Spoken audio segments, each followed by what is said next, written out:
En ce qui concerne la deuxième journée des phases éliminatoires directes de ce mondial 2022, après que les Argentins ont battu les Australiens par un score de 2 buts à 1 et que les Néerlandais également l'ont fait par un score de 3 buts à 1 face aux Américains, et que le premier match du quart de finale s'opposera d'une part l'équipe néerlandaise contre celle de l'Argentine. Aujourd'hui à 16h, le premier match opposera la France contre l'équipe polonaise. Alors, avant le début de ces matchs, qu'est-ce qu'on peut avoir en termes de statistiques?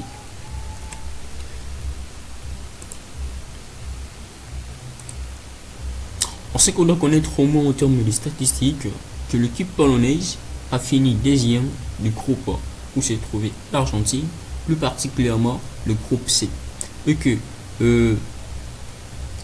la France, qui a fini première de son groupe, le groupe F, avec 6 points, d'une part, l'équipe polonaise avec 4 points en deuxième position. En termes de matchs gagnés, on se rend compte que l'équipe polonaise a gagné qu'un seul match, n'a fait un nul et a perdu un match. Ce qui fait en total qu'il a encaissé 2 buts et qu'il a marqué également 2 buts. Ainsi, la différence de goals est 0. Alors que pour l'équipe française qui a joué également 3 matchs comme l'équipe polonaise, mais par contre, cette équipe française a gagné des matchs et on a perdu qu'un seul. Et il a encaissé également 3 buts par rapport à l'équipe polonaise et il en a marqué 6.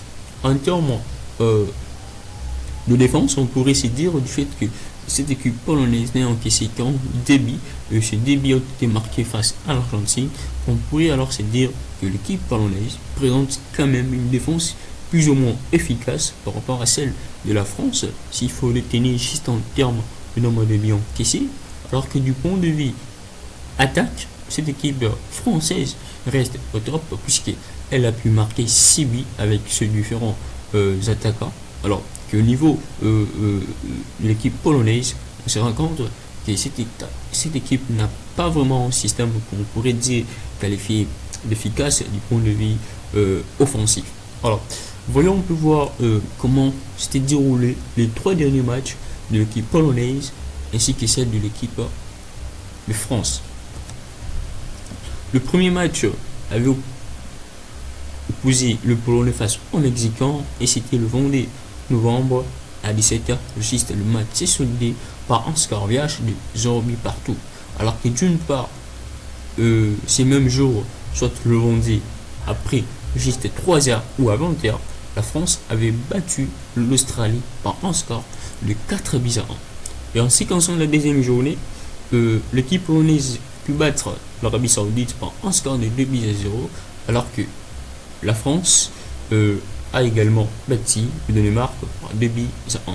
Et ce qui concerne la troisième journée, l'équipe polonaise a pu encaisser ses débuts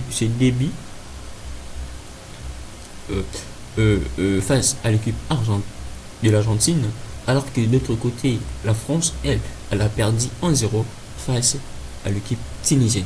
Mais avant le début de cette rencontre, c'est qu'on pourrait alors au moins connaître en termes de statistiques que l'équipe française présente une très bonne attaque, alors que du point de vue défensif, il y a certaines failles. Alors qu'au niveau de l'équipe polonaise, on pourrait se dire en raison de n'avoir encaissé que 2 buts, présente également une très bonne défense, alors qu'au niveau offensif, il y a certaines failles. Mais tout reste à jouer et c'est là, on le verra bel et bien à 16h.